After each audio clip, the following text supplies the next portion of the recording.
அண்ணி நீங்க எது வேணாலும் சொல்லுங்க, ஆனா அந்த வார்த்தையை மட்டும் சொல்லாதீங்க. குடும்பம் ஒண்ணா இருக்கிறதுக்காக.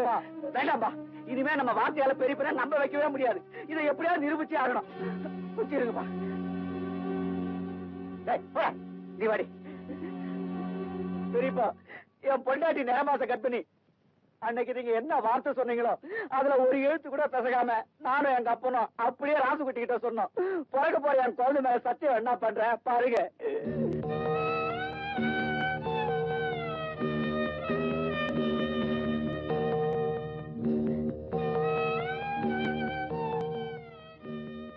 அவன் சொல்றதாப்பா கரெக்ட்.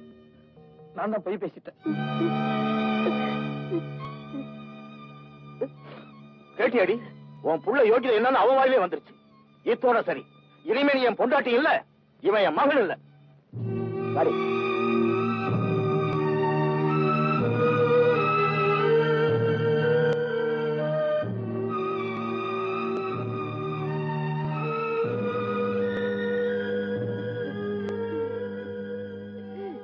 கண்ணு ராசுக்குட்டி, நம்ம பழி ஏத்துக்கிட்டாலும் பரவாயில்ல, வயிற்றுல இருக்கிற பிள்ளைக்கு எதுவும் ஆயிடக்கூடாதுன்னு நினைக்கிறியே.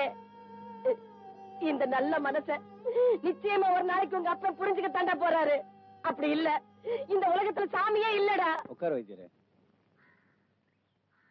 வீட்டுல யாருக்காச்சும் உடம்புக்கு சுகம் இல்லைங்களா? அதெல்லாம் ஒண்ணும் இல்ல. ஊமத்தந்தழை இல்லன்னா அரளி விதை இதை அரைச்சு குடிச்சோம்னா எவ்வளவு நேரம் கழிச்சு உயிர் போகும்? ஒரு 4-5 மணி நேரத்துக்குள்ள மாத்து மருந்து கொடுத்துட்டாங்க, பொழைச்சுக்குவாங்க. அதுக்கு மேல போனா ரொம்ப கஷ்டமுங்க. அப்போ 1 மணி நேரத்துக்குள்ள மாத்து மருந்து கொடுத்தா ஒண்ணும் ஆகாதுல்ல?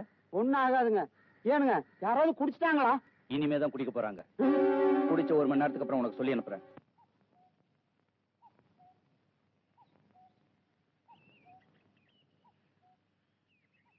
யோ ஒன்னத்தாயா,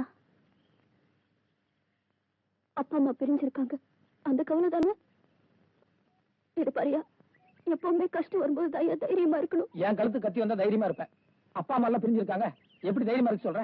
சரி, அவங்கள ஒண்ணு சேர்க்கறதுக்கு நாம தானே முயற்சி பண்ணும். நீ இப்படி இடிஞ்சு போய்க்கொண்ட எப்படியா? இது பார், எனக்காக ஒரு உதவி பண்றியா? சொல்லு. உன்னை பிரிஞ்சு போறதை தவிர வேற எது வேணாலும் செய்யற. வேற என்ன?